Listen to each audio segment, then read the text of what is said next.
একদা এক যুবক একজন কৃষকের সুন্দরী কন্যাকে বিয়ে করতে চাইল। বিয়ের অনুমতি চাইতে সে কৃষকের কাছে গেলেন। কৃষক তার দিকে তাকিয়ে বলল, আমি তোমাকে আমার মেয়ের সাথে বিয়েতে সম্মতি দিব, কিন্তু তোমাকে একটি শর্ত পূরণ করতে হবে।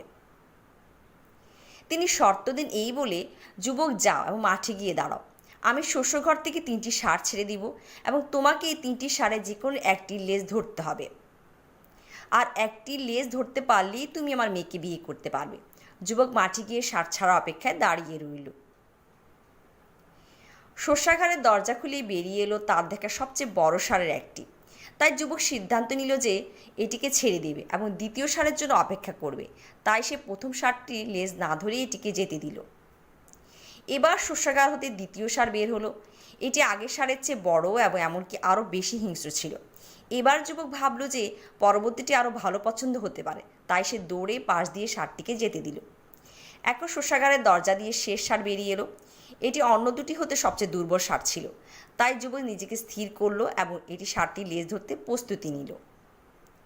কিন্তু ষাঁড়টি যখন ছুটে আসলো এবং যুবক ষাঁড়টি লেজ ধরতে গেল, সে হতাশ হলো, কারণ এই ষাঁড়টির কোনো লেজই ছিল না। গল্পের নৈতিক: জীবনের সুযোগ আসবে, তবে এটিকে অবহেলা বা পরে গ্রহণ করবো বলে ছেড়ে দেওয়া যাবে না। সুযোগ আসার প্রথম ধাপেই তা ধরতে হবে।